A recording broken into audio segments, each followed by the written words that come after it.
go break down. I just need someone to help me figure this out. That's all. Is this going on some record?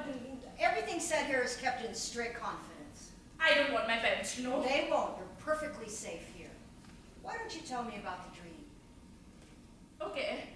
I'm a contestant in this beauty pageant. Then I'm also veiled. Like I have to humiliate myself in front of Muslims and non-Muslims alike. When you say you're veiled, Just my head. how do these figures react? The expression can't be ever the life comes to mind. It's like I can never grab hold of it long enough to figure out what it wants. You said it was obvious to you on one level. How? And this dream is acting out what I don't permit myself in real life. What don't you permit yourself? Then I'll never be that in your face. A bit of a feminist, believe it or not. But you take note in the dream that you look good. Well, heck, it's my dream. I might as well look good. Why do you think you're also veiled? Because it's still me, I suppose. I can't leave myself behind completely. Is that how you identify yourself, as a veiled woman? No, it's just what comes naturally, what makes sense. Was veiling your choice? You know that's not relevant, right? What I want to know is, in your experienced professional opinion, what comes to mind? What's up with this dream? Well, the question is, Wida, what does it mean for you? Oh no, don't do that. Don't throw it back to me. Isn't that what all psychologists do? Question your questions so that you come up with more questions than you came in with? Yes, and hopefully the additional inquiries will help open up the problem that brought you in here. The idea being that you leave here with a better grasp of what's going on. Can I ask you what your major is? Why? Mathematics. Do you enjoy that? I do. There are only so many interpretations you can make with numbers. Was that your choice? That's the second time you've asked me that. Yes. Yes, it was. I'm also minoring in art. Oh. Yes. I come from a family of frustrated artists. My father was a calligrapher once. Now he sells carpets. I have to go. We still have the rest of the hour. I have to get ready for class. I'd like to help you. If you're just going to ask me questions, I can puzzle through the dream on my own. What? I was hoping for something else. What? Something more concrete. Will you allow me one more question? I really have to go. You said it was a Miss America contest. This will sound odd, but do you know what state you are representing? Excuse me? On the sash, what did it say? California, New York? What does that have to do with anything? I was just wondering who you were representing. I didn't. I don't remember. I wasn't wearing one. Were you representing anything, if not a state, a country, or a religion? I guess what I'm suggesting, and it's only a suggestion, is you weren't wearing a sash because, in a sense, was the veil the sash? Do you think? Lame. Did it stand in for the sash? In the dream, it was clear who you were addressing. I knew you'd reduce it to that. Reduce it to what? If she's having problems, it's got to be because she's failed. I don't know if it is. Is it? Just gonna break, Wida. Maybe my dream is a celebration of being veiled.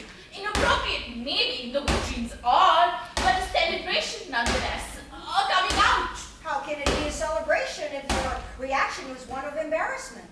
Well, a part of me is enjoying it. And the other half is mortified. Well, I guess that's life.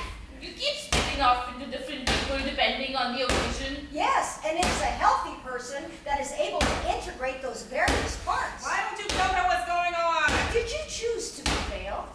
Would you stop bouncing that ball? Look, I don't need to be liberated or saved. I just want this annoying character in my dream to go away. Let's work on it. I don't think so. I came to see a psychologist, not an anthropologist. Are you sure it's not you starting to see yourself in an awkward way? I'm sorry, you're way off. I have to leave. Wida! Wida!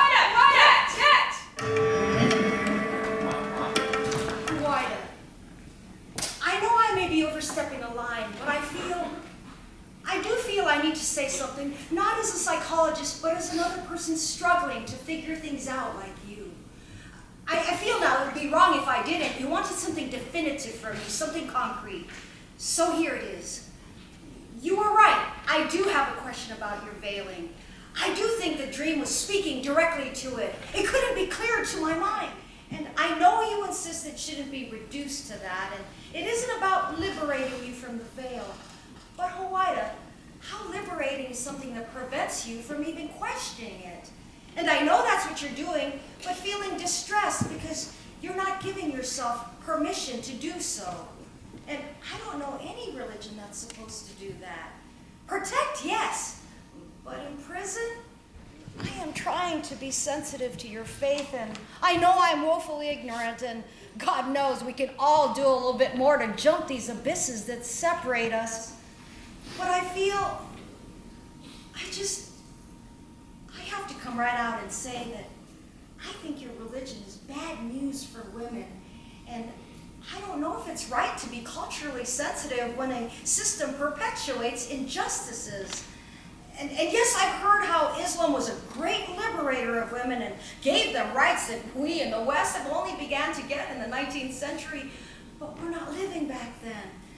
And from what I've seen, if that is true, your religion has stopped being a living, breathing support and has become instead an excuse for men to put women down and keep them in their place.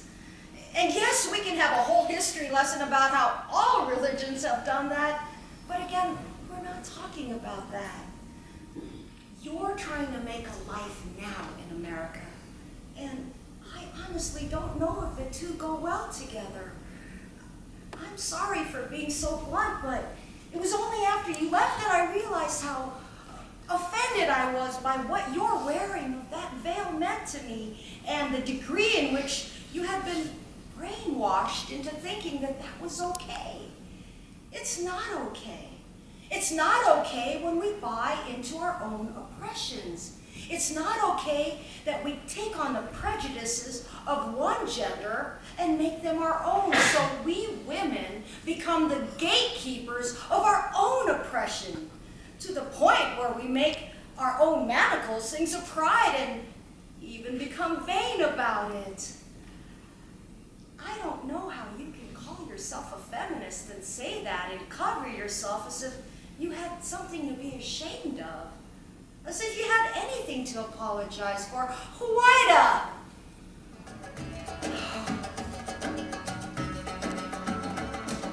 How about now? How do I look? Am I more pleasing to you? Am I the picture of mental health now? Is this what you're recommending? Huwaida! Too much? Less blush? Or my breasts showing too much? How would you have me? This isn't what I meant. You obviously had a standard in mind. What is it? Is my lipstick too red? It isn't about any of that. Yes, it is. Dress me. Unshackle me from my manacles. Help me be a better feminist. Or am I not feminist enough wearing this? Should I let my underarm hair grow? Is that it? Let it all hang out. Burn my bra. Put a little jiggle in my breasts as I walk down the street declaring my womanhood. Is that the standard? I was talking about your emotional life and what we carry inside and how that expresses itself, either as a support or as a hindrance. And what does this express? Freedom, the road to success as a woman. There are as many ways to dress as there are individuals. Except it's funny how we all look the same from one fashion cycle to another. Gee, you might even call it a uniform. Look, I understand the Is point this you're not making. fashion this season? Is that it? Should I be mortified I have no sense of what's in and spend a whole life jumping through those hoops? I agree. We're always conforming to one standard or another, and it could be just as oppressive. Yes, it can. So why not choose one based on spirit and not the meat market? Because I don't see any signs of God in demanding women hide themselves. It seems to be the opposite side of the meat market, seeing women as nothing but provocative creatures meant to be hidden away for everybody's protection. Which doesn't mean you have to jump to this. What are you, the fashion police? going around telling people what is and isn't appropriate? And what is your problem that you can't get beyond a freaking headscarf? I come to you carrying a wealth of faith and you want to cure me of that? Are you saying that Muslim women who don't wear the veil are any less religious? It's how I choose to express it. Your receptionist outside is wearing a thumping big cross the size of a blouse. Why isn't she harassed or called brainwashed? It doesn't prevent her from doing what she wants to do. Because it's accepted. She's not harassed or made to feel like a freak.